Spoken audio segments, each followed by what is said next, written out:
आदिवासियों से भर गई? क्या छत्तीसगढ़ में 32% सीटें आदिवासियों से भर गई?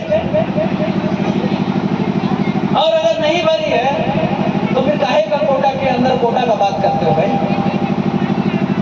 फिर काहे को डिलिस्टिंग की बात करते हो? जब हमारी सीटें खाली है तुम बैकलॉग नहीं निकाल रहे हो, बैकलॉग भर्ती नहीं कर रहे हो। आज केवल 3 से 4% आदिवासी नौकरियों में है। 7.5% का रिजर्वेशन देश में, 32% का रिजर्वेशन छत्तीसगढ़ में। नौकरियों में कितना? 4%। बाकी सीटें कहाँ गया? आसमान निकल गया, धरती खा गया। कहाँ गया? ये सोचने समझने की जरूरत है। ये सोचने समझने की जरूरत है कि बाकी सीटें हमारी कहाँ गई। हमारे नौजवान बेरोजगार घूम रहे हैं, बाकी सीटें कहाँ गई? सरकारें नहीं चाहती है कि हमारे लोग अब नौकरियों में पहुंचे। क्यों? क्योंकि हमारे लोग अब शिक्षित हो रहे हैं ना। अब शिक्षा को रोकने के लिए न्यू एजुकेशन पॉलिसी लाया जा रहा है। शिक्षा को रोकने के लिए न्यू एजुकेशन पॉलिसी, नई शिक्षा नीति लाया जा रहा है। और उसमें क्या क्या है? पास कर दो। और जब 10th 11th तक पहुंच जाता है ना, तो उसको ABCD का ज्ञान नहीं होता है। ABCD का ज्ञान नहीं होता है। न्यू एजुकेशन पॉलिसी क्या कहती है? शिक्षा को महंगा कर दो। हमारे लोग इतनी महंगी शिक्षा क्या ले सकते हैं? काबिलियत है?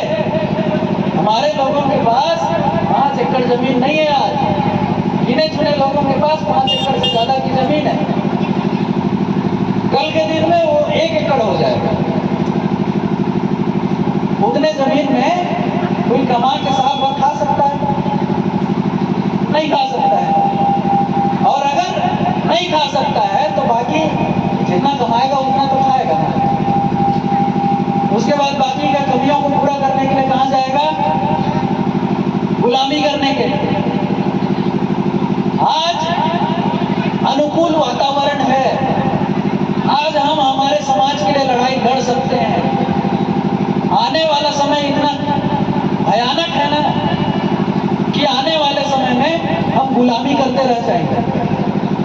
हम अपने समाज के लिए तो क्या, अपने बाल बच्चों के लिए सोचने पे मजबूर हो जाएंगे।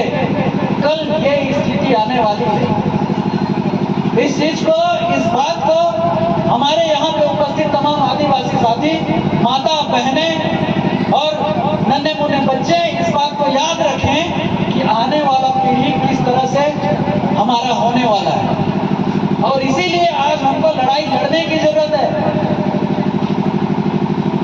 मैं क्या बता रहा था, आदिवासी क्षेत्र का जनप्रतिनिधि के पास कितना पावर होता है?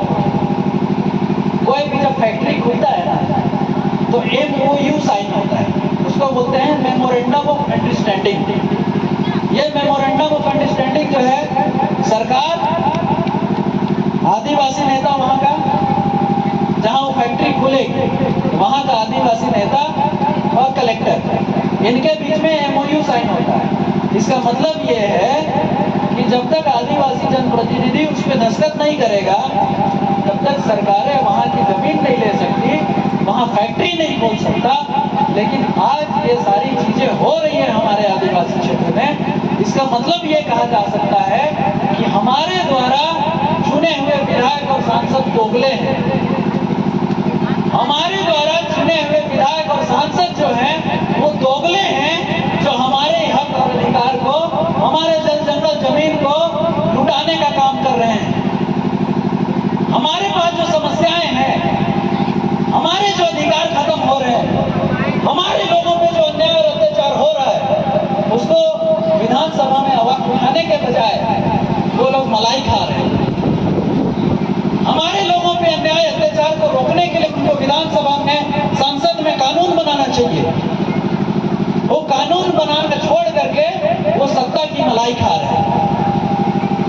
तो हमारे लोगों को आने वाले समय में ऐसे जनप्रतिनिधियों से सतर्क रहना चाहिए, जो हमारे हक और अधिकार को दलाल बन के खत्म कर रहे हैं।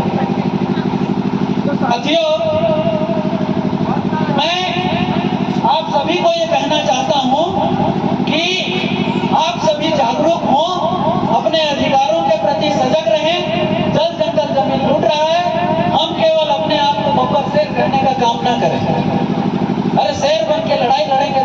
को आजादी मिलेगा? हमको जल जंगल जमीन का अधिकार मिलेगा? अधिकार मिलेगा नहीं, मिला हुआ। ये जो राजापुर क्षेत्र है ना, ये जो राजापुर ग्राम पंचायत का क्षेत्र है, यहाँ की जितनी भी शासकीय जमीन जिसको हम कहते हैं, वास्तव में वो शासकीय जमीन नहीं होता है। आदिवासी क्षेत्र का कोई भी संपत्ति शासकीय जो हम कहते हैं वो शासकीय नहीं होता है, क्योंकि अनुसूची 5 के धारा 4(ख) में लिखा हुआ है कि आदिवासी क्षेत्र का जल जंगल जमीन और तमाम जल जंगल जमीन के नीचे पाए जाने वाले खनिज पदार्थ में भी आदिवासियों का ही मालिकाना हक होगा। इसका मतलब देश में जितने भी क्षेत्र में आदिवासी रहते हैं उसके नीचे ये सरकार का आंकड़ा है कि 80,000 लाख करोड़ का खनिज संपदा है।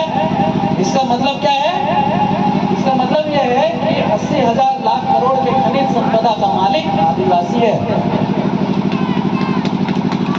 80,000 लाख करोड़ के खनिज संपदा का मालिक आदिवासी है, लेकिन मालिकाना हक हमारे पास तो नहीं है। क्यों नहीं है? जागरूक नहीं है ना। अरे जिस दिन जागरूक हो जाएंगे तब तो खनिज संपदा का मालिकाना हक मिलेगा। हम जागरूक नहीं है, इसीलिए नहीं है। तो साथियों, 80,000 लाख करोड़ का खनिज